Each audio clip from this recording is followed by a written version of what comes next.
வணக்கம் ஃப்ரெண்ட்ஸ். ரெகடிக்கு ஆசை சீரியலில் இன்னைக்கு எபிசோடில் என்ன நடக்குதுன்னு பார்க்கலாம் வாங்க. அருண் தான் பண்ண தில்லாலங்கடி வேலையால் மணமேடையில் மாப்பிள்ளையா இருக்க வேண்டியவர் பட்டு வேஷ்டி சட்டையோட இங்கேயும் அங்கேயும் சுற்றிக்கிட்டு இருக்காரு.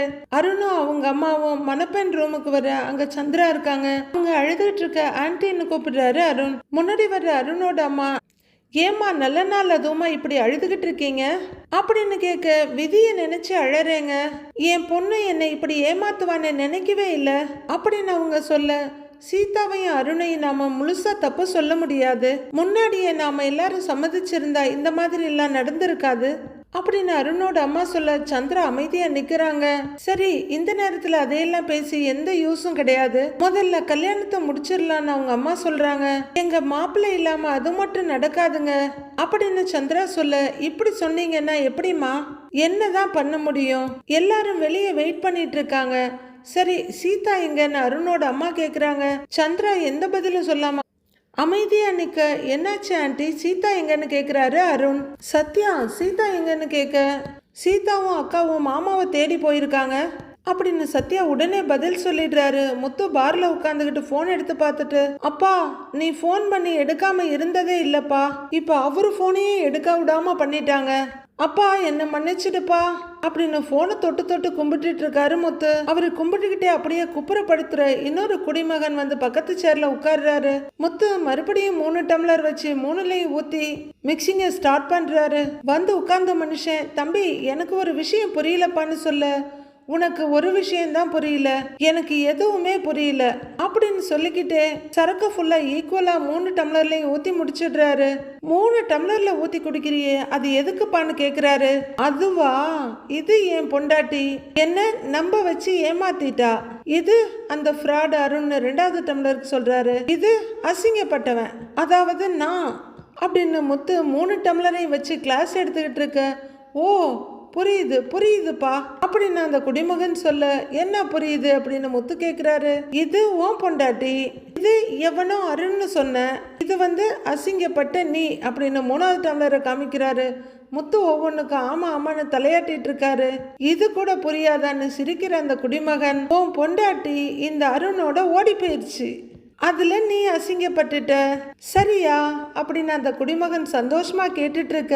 அடிங்க உன்ன அப்படின்னு எழுந்திருக்கிற முத்து கொத்தா சட்டையை பிடிச்சி பட்டுன்னு ஒரு அரை விட அந்த ஆள் சுழண்டு 4 டேபிளுக்கு அந்த பக்கம் போய் நிக்கிறாரு. என்னடா நாய சொன்ன நினைச்சிட்டு தப்பா பேசிட்டு இருக்கேன்னு அடிச்சு வாசலுக்கு கூட்டிட்டு வந்துடுறாரு முத்து. அப்போ சரியா மீனாவும் சீதாவும் வர்ற கார் அந்த பார்ல வந்து நிக்குது. டேய் அப்படின்னு பலார் பலார்னு அரைஞ்சிட்டு இருக்காரு. செல்வம் இந்த பக்கம் காரை விட்டு இறங்க, அந்த பக்கம் சீதாவும் மீனாவும் காரை விட்டு இறங்கி நின்று பாக்குறாங்க. விடுப்பா விடுப்பா, எதுக்குப்பா அடிக்கிற, விடுப்பான்னு உள்ள இருந்து 2 பேர் சப்போர்ட்டுக்கு வர்றாங்க. மீனா பதறி போய் ஓடி வர்றாங்க. அதுக்குள்ள மறுபடியும் 2 அரை முத்து விட்டுருக்க. ஏன்பா என்னப்பா அது, அடிக்காதப்பா விடுப்பா அப்படின்னு ஒரு 7-8 பேர் வந்து சேர, ஏவ் பேசாம இருங்க, என் பொண்டாட்டிய பத்தி ஏதாவது தப்பா பேசினா கொட்டல உருவிடுவேன் அப்படின்னு முத்து சொல்ல, ஓடி வந்த மீனா அப்படியே நிக்கிறாங்க. ஏன்பா நீதானே சொன்ன இது உன் பொண்டாட்டி, இது அருண், இது அசிங்கப்பட்ட நீன்னு அப்படின்னு அந்த அடி வாங்கின குடிமகன் சொல்ல, ஏய் அது வேற, என் பொண்டாட்டி தங்கம் தெரியுமா, இந்த கண்ணகி கதையெல்லாம் கேட்டிருக்கிறியா, அதுக்கும் மேலடா அப்படின்னு முத்து சொல்லிட்டு இருக்க. கேட்டுட்டு இருக்க மீனா நெகிழ்ந்து போய் அப்படியே பார்த்துட்டு இருக்காங்க. நெருப்பு, அவளை பத்தி ஏதாவது தப்பா பேசுனேன்னு மறுபடியும் கொத்தா சட்டையை பிடிச்சிக்கிட்டு உன்னை சாவடிச்சிருவேன் போடா அப்படின்னு பலார்னு ஒரு அறை கொடுத்து கீழே தள்ளிடுறாரு முத்து. அப்போ முத்து நிமிந்து பார்க்க மீனாவை பார்த்துடுறாரு. உடனே மீனா வேகமா அவர்கிட்ட ஓடி வர, சிஸ்டர் சிஸ்டர் நீங்க உள்ளர வராதீங்க, நான் பேசி கூட்டிட்டு வந்துடுறேன்னு முத்து உள்ளர போறவரை பார்த்து சொல்றாரு செல்வம். இல்ல இல்ல, அவர் இல்லாம நாங்க இந்த இடத்த விட்டு போக மாட்டோம் அப்படின்னு மீனாவும் பின்னாடியே சீதாவும் பாருக்குள்ள நுழையிறாங்க. ஐயோ சிஸ்டர் சிஸ்டர் அப்படின்னு பதறி அடிச்சு செல்வமும் பின்னாடியே வர்றாரு. முத்து பழைய பொசிஷன்ல வந்து உட்கார்ந்துக்க, அந்த 3 டம்ளரும் அவரை எதிர்பார்த்து உட்கார்ந்துருக்கு. என்னப்பா இது, இன்வார்லா வர்றாங்க, இப்படி வர்றாங்க, பொண்ணுங்களே பாருக்கு வந்திருக்காங்க, அதுவும் கல்யாண மண்டபத்துல இருந்து நேரா வந்திருக்காங்க அப்படின்னு சலசலன்னு அங்க இருக்க குடிமகன்கள்லாம் பேசிட்டு இருக்காங்க. தலை குனிஞ்சு உட்கார்ந்துருக்க முத்துவோட தோல்ல டேய்னு வந்து செல்வம் கைய வைக்க, டேய் எதுக்குடா அவங்களை இங்க கூட்டிட்டு வந்தா, வெளியே போ சொல்றா அப்படின்னு கத்திட்டு முத்து முகத்தை திருப்பிக்கிறாரு. மாமா, என் வாழ்க்கையில எனக்கு ரொம்ப முக்கியமான நாள், நீங்க இல்லாம அது நடக்க கூடாது மாமான்னு சீதா பக்கத்துல வந்து நின்னு சொல்றாங்க. அதான் ஏற்கனவே நடத்திட்டியே, அன்னைக்கு தெரியலையே இந்த மாமா முக்கியம்னு அப்படின்னு முத்து சொல்ல, என்ன மன்னிச்சிடுங்க மாமா அப்படின்னு சீதா கால்ல விழ முத்து டக்குன்னு 4 அடி தள்ளி போய் நின்னுடுறாரு. நான் பண்ணினது தப்பு தான் அப்படின்னு சீதா அழ, ஐயோ நீ ஏம்மா மன்னிப்பு கேக்குற, நீ என்ன தப்பு பண்ண அப்படிங்கிற முத்து மறுபடியும் ஒரு சேர்ல உட்கார்ந்துக்கிறாரு. தப்பு பண்ணதெல்லாம் நான் தான், இது நம்ம குடும்பம், நம்ம சீதா, நம்ம சொன்னா கேக்கும்னு கேனப்பைய மாதிரி நினைச்சேன் பாத்தியா, ஏன் தப்பு தான் அப்படின்னு சொல்லிக்கிட்டே சரக்குல தண்ணியை மிக்ஸ் பண்ணிட்டு இருக்காரு. குனிச்சு அடுத்த வாட்டர் பாட்டில் எடுக்கிறவரு டக்குன்னு அதை 2 கைக்கு நடுப்புற பிடிச்சிக்கிட்டு கும்பிட்டுக்கிட்டு, நீ வேணா என்ன மன்னிச்சிடேங்கிறாரு. என்ன மாமா இது, ப்ளீஸ் மாமான்னு சீதா அழறாங்க. அதுக்குள்ள 2வது டேபிள்ல இருக்க குடிமகன் எழுந்து, ஏன்பா பொண்ணு கல்யாண கோலத்துல இருக்குது, வந்து கெஞ்சிக்கிட்டு இருக்குது, நீதான் மாப்பிள்ளையா, தாலி கட்டாம குடிக்க வந்துட்டியே அப்படின்னு அந்த ஆள் சொல்ல, டேய் அப்படின்னு கத்திக்கிட்டே எழுந்து நிக்கிறாரு முத்து. உடனே முத்துவை கண்ட்ரோல் பண்ணி பிடிச்சிக்கிட்டு, ஏய்யா இருக்கிற பிரச்சனை இல்லை, நீ வேற பேசாம உட்காரு அப்படின்னு மிரட்டுறாரு செல்வம். முத்துக்கிட்ட திரும்பி, முத்து ஏண்டா இப்படி பண்ற அப்படின்னு கேட்க, நான் எதுவும் பண்ணலடா அப்படின்னு மறுபடியும் உட்காந்துக்கிறாரு. பாவம் கல்யாண மாப்பிள்ள வெயிட் பண்ணுவாரு, கூட்டிட்டு போ அப்படின்னு மீதி இருக்க பாட்டில மிக்சிங்க ஆரம்பிக்கிறாரு முத்து. இப்ப நீங்க ஏன் இப்படிலாம் பண்ணிட்டு இருக்கீங்கன்னு மீனா கேட்க, ஏய் நீ பேசாத அப்படின்னு முத்து ஒரு விரல நீட்டி, இப்ப எதுக்கு நீ இங்க வந்த அப்படின்னு கேட்க, உங்களை கூட்டிட்டு போக தான், வாங்க போகலாங்கிறாங்க மீனா. நான் எதுக்கு வரணும், முதல்ல கல்யாணம் நடத்தி வச்சப்ப என்ன கூப்பிட்டியா, நீயா கூட்டிட்டு போய் தானே பண்ணி வச்ச, அன்னைக்கு ரெஜிஸ்டர் ஆபீஸ்ல நீ இவங்களுக்கு கல்யாணம் பண்ணி வச்சல்ல அப்படிங்கிற முத்து பக்கத்துல நிற்க செல்வத்தோட சட்டையை பிடிச்சிக்கிட்டு, டேய் செல்வம், அன்னைக்கு முருகனோட விஷயமா நான் ரெஜிஸ்டர் ஆபீஸ் போயிருந்தேன்டா, அன்னைக்கு தான்டா இவ்வளோ அங்க இருந்தா, அந்த அருணும் அங்க இருந்தான், ஆனா எனக்கு எதுவுமே தோணாம போச்சு. ஏன்னா என் பொண்டாட்டி என்னை ஏமாத்த மாட்டான்னு நினைச்சேன் அப்படிங்கிற முத்து மீனாவை பார்த்து, தரமான சம்பவமா பண்ணிட்டமா நீ அப்படின்னு சொல்லிட்டு மறுபடியும் ஒரு சேர்ல சாஞ்சிக்க சீதா அழுதுட்டு நிக்கிறாங்க. தயவு செஞ்சு நாங்க சொல்றதை கேளுங்க, என் கூட வாங்கங்கிறாங்க மீனா. நீங்க வராம இந்த கல்யாணம் நடக்காது அப்படின்னு மீனா சொல்ல, அதான் ஆயிடுச்சே, இது சும்மா ஊருக்காக பண்றது தானே, நான் எதுக்கு அங்க, போங்க அப்படின்னு முத்து சொல்லிட்டு தலையை குனிச்சிக்க, மாமா ப்ளீஸ் மாமா வாங்க அப்படின்னு சீதா கெஞ்ச, நான் எங்கேயும் வரமாட்டேன் அப்படின்னு முத்து சொல்ல, வரமாட்டீங்கல்ல அப்படின்னு மீனா கேட்க, ஒரு பாட்டிலை தூக்கி டம்முன்னு வச்சுட்டு, மாட்டேன் அப்படின்னு முத்து சொல்ல 2 சேரை இழுத்து போட்டு மீனாவும் சீதாவும் அதில் உட்காடுறாங்க. பாருடா இங்கேயே டேரா போடுதுங்க அப்படின்னு ஏதோ ஒரு டேபிள்ல இருந்து ஒருத்தன் சொல்றான். சிஸ்டர் என்ன எதுக்கு நீங்க அப்படின்னு செல்வமும் சொல்ல, இவர் வர்ற வரைக்கும் இந்த இடத்த விட்டு நாங்க நகர மாட்டோம் அப்படின்னு மீனா சொல்ல, அதை துளி கூட சட்டை பண்ணாம நிரப்பி வச்சிருந்த 3 டம்ளர்லையும் வரிசையா ஒவ்வொன்னா எடுத்து குடிக்க ஆரம்பிக்கிறாரு முத்து ஜாலியா வேர்க்கடலையை கையில எடுத்து ஒவ்வொன்னா வாயில போட்டுக்கிட்டு அவங்க 2 பேரையும் மாறி மாறி பாக்குறாரு. சிஸ்டர், பார்ல எல்லாரும் ஒரு மாதிரியா பாக்குறாங்க, வேணாமா எந்திரிங்கம்மா அப்படின்னு சொல்ல, மீனாவும் பிடிவாதமா பார்க்கட்டும் நாங்க போக மாட்டோங்கிறாங்க. சீதாவும் உறுதியான பார்வையோட, மாமா நீங்க வராம நாங்க இங்க இருந்து போக மாட்டோம் அப்படின்னு சொல்ல, ஓ போராட்டம் பண்ணுங்க, ஆனா நான் இந்த இடத்த விட்டு நகர மாட்டேன் அப்படின்னு முத்துவும் ஸ்ட்ராங்கா சொல்ல, சீதா மீனாவை பாக்குறாங்க. செல்வம் தான் பாவம் இவங்களையும் மத்தவங்களையும் தவிப்பா பார்த்துட்டு இருக்காரு. இங்க மண்டபத்துல சீதாவோட அம்மா கிட்ட, என்னம்மா நீங்க கல்யாண நேரத்துல மனக்கோலத்தோட சீதாவை வெளியில அனுப்பியிருக்கீங்க அப்படின்னு கேட்க, என்ன ஆண்டி உங்க வீட்டுல எல்லாருமே இப்படிதான் இருப்பீங்களா, ஒரு சின்ன விஷயத்த போய் இவ்வளவு பெருசுபடுத்துறீங்க அப்படின்னு அருண் கேட்க, எதுப்பா சின்ன விஷயம், என் பொண்ணை எனக்கு தெரியாம நீங்க கல்யாணம் பண்ணியிருக்கீங்க, இது சின்ன விஷயமா, இது தப்புன்னு உங்களுக்கு தோணலையா அப்படின்னு சந்திரா கேட்க, அருணுக்கு என்ன பதில் சொல்றதுன்னு தெரியல. அவங்க அம்மாவும் பையனை ஏண்டா வாய வச்சுட்டு சும்மா இருக்க மாட்டியா அப்படின்னு பாக்குறாங்க. சீதா மேலேயும் தப்பு இருக்கு, நான் அவளுக்காகவும் பேச முடியாது, நீங்க உங்க அம்மா கிட்டயாவது சொல்லி இருக்கணுமா வேண்டாமா, பெத்தவங்கன்னா உங்களுக்கு அவ்வளவு இலக்காரமா போயிடுச்சா அப்படின்னு சந்திரா கேட்க, ஆண்டி எனக்குன்னு இருக்கிறது எங்க அம்மா மட்டும்தான், ஆனா அவங்க கிட்ட கூட சொல்லாம சீதாவை ரெஜிஸ்டர் மேரேஜ் பண்ணியிருக்கேன்னா நான் அவளை அந்த அளவுக்கு விரும்புறேன், எங்க எனக்கு அவ கிடைக்காம போயிடுவாளோங்கிற பயத்துல தான் நான் இந்த முடிவெடுத்தேன், ஆனா ரெஜிஸ்டர் மேரேஜ் பண்ணிட்டு நான் ஒண்ணு ஏமாத்தலையே, சீதாவை தானே கல்யாணம் பண்றேன் அப்படின்னு அருண் கேக்குறாரு. அட்லீஸ்ட் மாமா மேரேஜுக்கு ஒத்துக்கிட்ட சமயத்திலேயாவது இதை சொல்லி இருந்தா அவரை சமாதானப்படுத்தி இருக்கலாம் அப்படின்னு சத்யா முன்னாடி வந்து சொல்ல, சத்யா இப்படி பண்ணியிருக்கலாம் அப்படி பண்ணியிருக்கலாம் அப்படின்லாம் பேசுறதுக்கெல்லாம் இப்ப டைம் இல்ல. சீதா இப்ப எங்க இருக்கா, அவளை உடனே வர சொல்லுங்கிறாரு அருண். கால் பண்ண எடுக்கல, அக்காவுக்கும் பண்ண எடுக்கல அப்படின்னு சத்யா சொல்ல, முதல்ல அவ எதுக்கு இங்க இருந்து வெளியே போனா?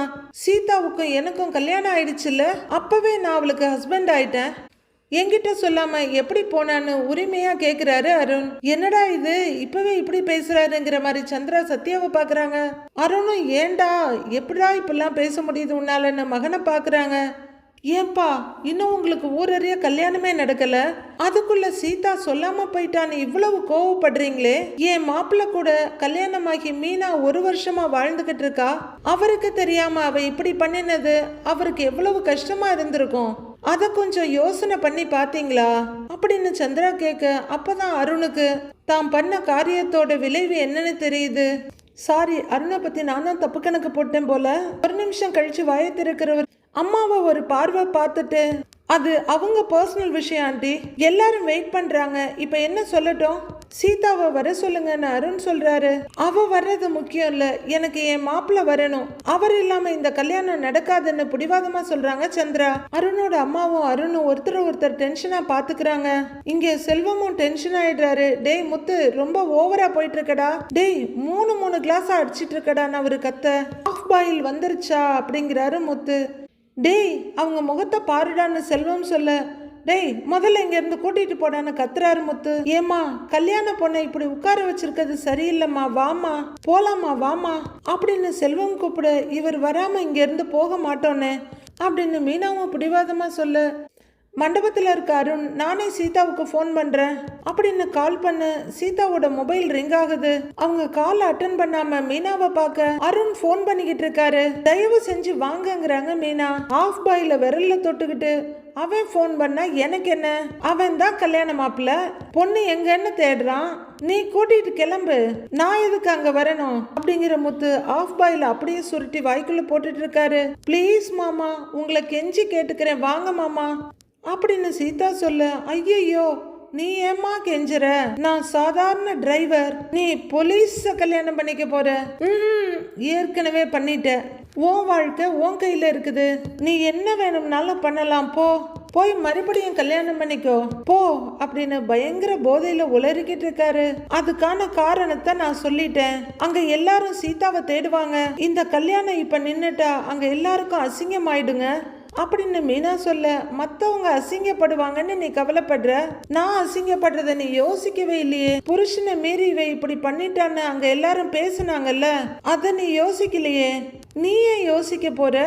நான் சாதாரண டிரைவர் தானே, நான் அசிங்கப்பட்டேன்னா அதெல்லாம் நெவர் அப்படின்னு முத்து சொல்லிக்கிட்டு இருக்க. ப்ளீஸ் மாமா, அந்த சூழ்நிலையில தான் அப்படின்னு சீதா சொல்ல, ஏம்மா நீ ஏம்மா இப்படி எனக்கு விளக்கம் கொடுத்துட்டு இருக்கிற, நான்லாம் ஒரு ஆளா அப்படின்னு முத்து சொல்லிட்டு இருக்க. சீதாவோட மொபைல் மறுபடியும் ரிங் ஆக எட்டி பார்க்குற முத்து, பாரு உன் வீட்டுக்காரர் கால் பண்ணிட்டு இருக்காரு, கோவச்சிக்க போறாரு, கிளம்பு அப்படிங்கிற முத்து அப்படியே இன்னொரு ஆஃப் பாயில்ங்கிறாரு. அண்ணா எனக்கு ஒரு ஆஃப் பாயில் அப்படின்னு முத்து சொல்லிக்கிட்டு இருக்க. இங்க சீதாவோட மொபைல் கண்டினியூஸா ரிங் ஆயிட்டே இருக்கு, அவங்க அட்டன் பண்ணவே இல்லை.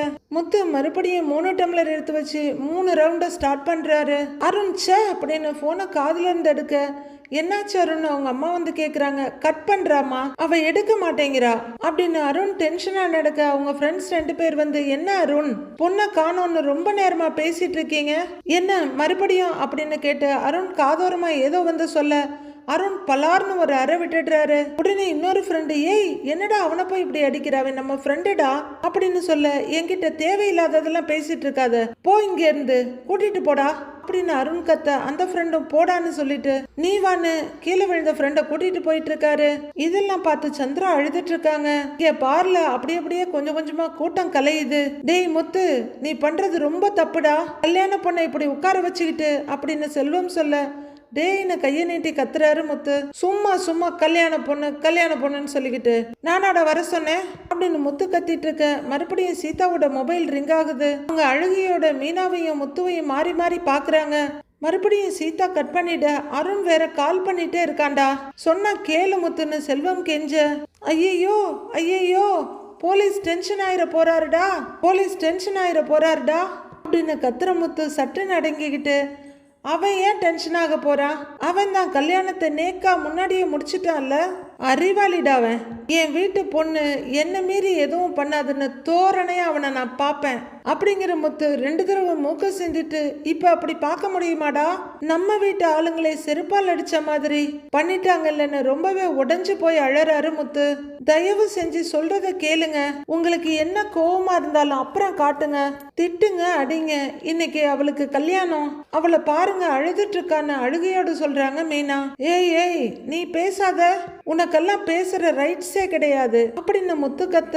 கொஞ்சம் புரிஞ்சுக்கோங்க, டைம் வேற போய்கிட்டு இருக்கு, தயவு செஞ்சு கூட வாங்கன்னு கெஞ்சுறாங்க மீனா. மறுபடியும் சீதாவோட மொபைல் ரிங் ஆயிட்டு இருக்கு. அப்போ ஒரு குடிமன்னன் அங்க வந்து, இங்க பாருமா, குடிச்சிருக்க ஆளுக்கு என்ன சொன்னாலும் புரியாது, அவங்களுக்கு புரியுற மாதிரி பேசணும்னா நீயும் அவங்களுக்கு ஈக்குவலா பேசணும், நீயும் 2 கட்டிங்க போட்டு பேசு அப்படின்னு அந்த கட்ட மொட்டைய வந்து சொல்ல, யோ போயாங்கிறாங்க மீனா. உடனே செல்வம் டென்ஷன் ஆகி, அடுத்தவங்க பிரச்சனையில எதுக்கு வந்து மூக்க நுழைக்கிற, போயா நீங்க இருந்து அப்படின்னு சொல்ல, அட என்னையா நீ வேற, உண்மையை சொன்னா அப்படின்னு சொல்லிக்கிட்டே அந்த ஆள் அந்த இடத்த விட்டு போயிட. செல்வம் பயங்கர டென்ஷன் ஆகி, முத்து நீ ரொம்ப ஓவரா பண்ணிட்டு இருக்கிறடா, இங்க பாரு மண்டபத்துல இருந்து போன் மேல போனா வந்துகிட்டு இருக்குது, எந்திரி வா அப்படின்னு செல்வம் தூக்க. எழுந்திருக்கிற முத்து, சீதா நான் ஒன்னும் உன் கல்யாணத்தை தடுக்கல, நான் வரலன்னு சொல்றேன் அவ்வளவுதாங்கிறாரு. நீ தாராளமா போய் கல்யாணத்தை பண்ணிக்கோ, அவ்வளவுதான் அப்படின்னு சொல்லிக்கிட்டு மறுபடியும் சேர்ல உட்கார்றாரு. டேய் என்னடா மறுபடியும் உட்கார்ந்துட்ட அப்படின்னு செல்வம் கேட்டுட்டு இருக்க. ரெஜிஸ்டர் மேரேஜ் பண்ணினது தப்புதான் மாமா, ஏதோ ஒரு பயத்துல பண்ணிட்டேன், உங்களை மீறி பண்ணிட்டேன்னு நான் ஒவ்வொரு நாளும் அழுதுகிட்டே தான் இருக்கேன் மாமா. சத்தியமா நீங்க என்ன ஆசீர்வாதம் பண்ணாம என் கல்யாணம் நடக்காது மாமா, நான் போக மாட்டேன் அப்படின்னு சீதா சொல்ல, எதுக்கும் இல்லாம சும்மா தலையாட்டிட்டு இருக்காரு முத்து. என்னடா அப்படின்னு செல்வம் சலிப்பா நிக்க, என்னப்பா நடக்குதுங்க தம்பி, என்னப்பா பண்றீங்க, பொண்ணுங்களை வர வச்சு உட்கார வச்சுட்டு இப்படி குடிச்சிட்டு இருக்கிற, பாக்குறதுக்கு எங்களுக்கே மனசு சங்கடமா இருக்குதுப்பா, ஒண்ணு அவங்கள அனுப்பிச்சு வச்சிரு, இல்ல நீ அவங்க கூட போயிடு, என்ன சரியான்னு சொல்லிட்டு அந்த குடிமகன் நியாயமா அங்க இருந்து போயிடுறாரு. இன்னொரு 4-5 பேர் அங்க நின்று வேடிக்கை பார்த்துக்கிட்டு இருக்காங்க. டேய் முத்து இதெல்லாம் ரொம்ப பாவம்டா, வாடா எதுவா இருந்தாலும் கல்யாணம் முடிஞ்ச உடனே பேசிக்கலான்னு தூக்குறாரு செல்வம். டேய் என்னை விட்றா, கல்யாணம் தான் முடிஞ்சிருச்சேடா, இது என்னை மாதிரி சும்மா ஏமாந்த முட்டாளுங்களெல்லாம் மறுபடியும் முட்டாளாக்குறதுக்காக நடக்கிற கல்யாணம், அங்க வந்து நான் என்ன பண்றது, எனக்கு பிடிக்கல, நான் அங்கிருந்து வந்துட்டேன், டேய் கிளம்பி போ சொல்டா அப்படின்னு முத்து கண்ணை தடிச்சுட்டு உட்கார்ந்துருக்க. சீதா ரொம்பவே அழுதுட்டு இருக்காங்க. முத்து அப்படியே ஒரு பார்வையால அழுதுட்டு இருக்க சீதாவையும் சில மாதிரி உட்கார்ந்துட்டு இருக்க மீனாவையும் பார்த்துட்டு இருக்காரு. மண்டபத்துல எல்லாரும் அங்கங்க நின்று பேசிட்டு இருக்காங்க. ரோகிணி மனோஜ் கிட்ட வர, என்ன ரோகிணி இந்த கல்யாணம் நடக்குமா நடக்காதா அப்படின்னு மனோஜ் கேட்க, முத்து வராம கண்டிப்பா இந்த கல்யாணம் நடக்குமான்னு தெரியல, ஆனா பாரு நான் சொன்னேன்ல இந்த மாப்பிள்ளை வந்ததுக்கு அப்புறம் முத்துவுக்கு மரியாதை இருக்காதுன்னு, அதே மாதிரி நடக்குது பாரு அப்படின்னு ரொம்பவே ஆனந்தமா சொல்றாங்க. இதுக்கு மேல நாம எதுக்கு இங்க இருக்கணும், கிளம்பிடலாங்கிற மனோஜ் வேகமா அவங்க அம்மா கிட்ட வந்து உட்கார்ந்து, அம்மா இந்த கல்யாணம் நடக்கிற மாதிரி தெரியல, நாம கிளம்பலாம் வாங்கன்னு கூப்பிடுறாரு. டக்குன்னு கோவமாகிற அண்ணாமலை திரும்பி, டேய் உங்க அம்மா மாதிரி தான் யோசிப்பியா, நல்லதா யோசிக்க மாட்டியா அப்படின்னு கத்த. பயத்துல மனோஜ் எழுந்து நின்னுடுறாரு. ஏங்க இவனை ஏங்க திட்டுறீங்க, அந்த முத்துவும் கிளம்பி போயிட்டான், அவன் பின்னாடி மீனாவும் போயிட்டா, கல்யாண பொண்ணும் இங்க இல்ல, அப்புறம் நம்ம மட்டும் ஏங்க இருக்கணும் அப்படின்னு விஜயா கேட்க. இந்த மாதிரி நேரத்துல தான் மீனா குடும்பத்துக்கு நாம எல்லாரும் ஆதரவா இருக்கணும், பேசாம நம்ம குடும்பத்துல எல்லாரும் இங்கே இருங்கிறாரு அண்ணாமலை. அப்படின்னு விஜயா சரிஞ்சு உட்காந்துக்க. கொஞ்ச நேரம் வெயிட் பண்ணி பார்க்கலாம் அப்படின்னு மனோஜ் கிட்ட சொல்றாங்க ரோஹிணி. இங்க அருணும் அவங்க அம்மாவும் தவிப்பா நின்னுட்டு இருக்க. கமிஷனர் சில போலீஸோட வர்றாங்க. சார் வணக்கம் அப்படின்னு அருண் போய் நிற்க, வாழ்த்துக்கள் அப்படின்னு அருணுக்கு கை கொடுக்குறவரு அவங்க அம்மாவுக்கும் வணக்கம் சொல்றாரு. கொஞ்சம் லேட் ஆயிடுச்சு அப்படின்னு அவர் சொல்ல, பரவாயில்லைங்க சார் அப்படின்னு அருண் சொல்ல, எல்லாரும் திரும்பி பாக்குறாங்க. அங்க ஒரு போலீஸ் குரூப்பை நிக்கிறாங்க. வாங்க சார் உட்காருங்க அப்படின்னு அருண் அவங்கள ரிசீவ் பண்ணி உட்கார வைக்கிறாரு. உட்காருங்க சார் அப்படின்னு அவங்க அம்மாவும் சொல்ல, ஒரு 7-8 போலீஸ் உட்கார போறாங்க. மா என் மேல நல்ல ஒப்பீனியன் இருக்குமா, நான் இன்வைட் பண்ண உடனே வரேன்னு சொன்னாரு, இப்ப அவரும் வந்துட்டாரு, இன்ஸ்பெக்டர் வேற வந்திருக்காருமா, கல்யாணம் நடக்குமா இல்லையான்னு தெரியலையேங்கிறாரு அருண். எல்லாரும் முன்னாடி என் மானம் போகுதுமா அப்படின்னு அருண் சொல்ல, அண்ணாமலையும் தவிப்பா பார்த்துட்டு இருக்காரு. அப்படிலாம் ஒன்றும் ஆகாதுடான்னு அவங்க அம்மா சொல்ல அருண் ரொம்பவே சங்கடமா உச்சி கொட்டிட்டு நிற்கிறாரு. நீ சங்கடப்படாத, வா வந்து உட்காரலாம் வாங்குறாங்க அவங்க அம்மா. சந்திரா கண்டினியூஸா அழுதுகிட்டே இருக்க மறுபடியும் அவங்க ரூம் கதவு தட்டப்படுது. சத்யா போய் திறக்கிறாரு. திறந்துட்டு வாங்க அப்படின்னு சத்யா சொல்ல சீதா வந்துட்டாளா இல்லையா அப்படின்னு அவங்க கேட்டுக்கிட்டே உள்ளர வர பின்னாடியே அருண் வர சந்திரா எழுந்து நிற்கிறாங்க. இல்ல ஆண்டி தெரியல, இன்னும் வரல அப்படின்னு சத்யா சொல்ல ஃபோன் பண்ணி பாத்தியான்னு அருண் கேட்கிறாரு. பண்ணேன், எடுக்கவே இல்லை அப்படின்னு சத்யா சொல்ல என்ன சம்மந்தி இது, உங்க மாப்பிள்ள தான் புரிஞ்சுக்காம போயிட்டாரு, சீதாவை எதுக்கு அனுப்புனீங்க அப்படின்னு அருணோட அம்மா கேட்க வேற என்னம்மா செய்ய சொல்றீங்க, மாப்பிள்ள வந்தாதான் கல்யாணம் நடக்கும், இப்பவாவது என் பொண்ணு என் பேச்சு கேட்டு போயிருக்கா அப்படின்னு சொல்ல ஏன் ஆண்டி முத்து தான் ஓவரா பண்றாருன்னா நீங்களும் ஏன் இப்படி பண்றீங்க, என் டிபார்ட்மெண்ட்ல இருந்து எல்லாரும் வந்துட்டாங்க, எவ்வளவு நேரம் எல்லாரையும் வெயிட் பண்ண வைக்கிறது அப்படின்னு அருண் கேட்க இதையெல்லாம் நீங்க முன்னாடியே யோசனை பண்ணியிருக்கணும், நீங்க பண்ணின தப்பால தான் இப்படியெல்லாம் நடக்குது அப்படின்னு சந்திரா சொல்லிட்டு இருக்க அங்க அண்ணாமலை வர்றாரு. மறுபடியும் கதவு தட்டுற சத்தம் கேட்டு சத்யா போய் திறக்கிறாரு. அண்ணாமலை பார்த்துட்டு வாங்க அங்கிள்னு சத்யா கூப்பிட உள்ளர வர்றவரு என்னாச்சுமா இன்னும் சீதா வரலையான்னு கேக்குறாரு. இன்னும் வரல அங்கிள், எங்க இருக்காங்கன்னே தெரியல அப்படின்னு சத்யா சொல்ல ஐயா அருண் கூட வேலை பார்க்கறவங்க எல்லாம் வந்திருக்காங்க, உங்க பையனை நீங்களாவது வர சொல்லுங்க, கல்யாணம் நடக்கலன்னா எங்களுக்கு ரொம்ப அசிங்கமாயிடும், பெரிய பெரிய போலீஸ் ஆபீசர்ஸ் எல்லாம் வந்திருக்காங்க அப்படின்னு அருணோட அம்மா சொல்ல நானும் ஃபோன் பண்ணேம்மா, அவன் எடுக்கல, சரி மறுபடியும் நான் ட்ரை பண்ணி பாக்குறேன் அப்படின்னு அண்ணாமலை ரூமை விட்டு வெளியே வந்து கால் பண்றாரு. இப்போ அவரோட குடும்பம் இந்த பக்கமும் பின்னாடி ரூம்குள்ள இருந்தவங்களும் வந்து நிக்க போனை எடுக்க மாட்டேங்கிறானே அப்படின்னு அவரு சொல்லிட்டு இருக்க பயங்கர டென்ஷன் ஆகுற அருண், உங்க பையன் வரலன்னா எனக்கு பிரச்சனை இல்ல, சீதாவும் கிளம்பி போயிருக்கா, எல்லாருக்கும் நான் என்ன பதில் சொல்றது அப்படின்னு அருண் கொஞ்சம் கோவமா கேட்க இனிமே என்ன சொல்ல வேண்டியது இருக்கு, அதான் கல்யாணத்தை யாருக்கும் தெரியாம முன்னாடியே பண்ணிட்டீங்கல்ல, கல்யாணம் நடக்கிற மாதிரி தெரியல, எல்லாரையும் கிளம்பி போக சொல்ல வேண்டியதுதான் அப்படின்னு விஜயா அசால்ட்டா சொல்லிட்டு இருக்க. ஆண்டி அதான் மீனா போயிருக்காங்கல்ல, கண்டிப்பா முத்துவை கூட்டிட்டு வந்துருவாங்கன்னு ஸ்ருதி சொல்றாங்க.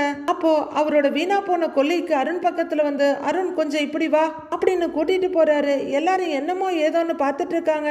நாளைய ப்ரோமோவில் உன் தங்கச்சி அழுதா, ஏதோ நம்மளால அவ கல்யாணம் நிக்க கூடாதுன்னு தான் நான் இங்க வந்தேன், அதுவும் 2வது கல்யாணம் வேற சிறப்பா நடந்துருச்சு, இனிமே நீங்க பாத்துக்கங்க, நான் கிளம்புறேங்கிறாரு முத்து. ஏங்க சொன்னா கேளுங்க அப்படின்னு பயங்கர போதையில இருக்க முத்துவ மீனா தடுக்க, இங்க பாரு நான் இனிமே உன் குடும்ப விஷயத்துல தலையிட மாட்டேன், உன் வீட்டு பக்கமும் வரமாட்டேன், நீயும் எங்க வீட்டுக்கு வந்துடாத அப்படின்னு முத்து சொல்ல அதிர்ந்து போய் பாக்குறாங்க மீனா. எப்படி முத்துவை சமாதானம் பண்ணி கூட்டிட்டு வந்தாங்க, என்ன நடந்துச்சு, இனி முத்து என்ன பண்ண போறாரு, சீதாவோட வாழ்க்கை ஆரம்பமாகிற நேரத்துல மீனாவோட வாழ்க்கை முடிஞ்சு போயிடுதா, இதெல்லாம் பொறுத்திருந்து பார்க்கலாம் ஃப்ரெண்ட்ஸ்.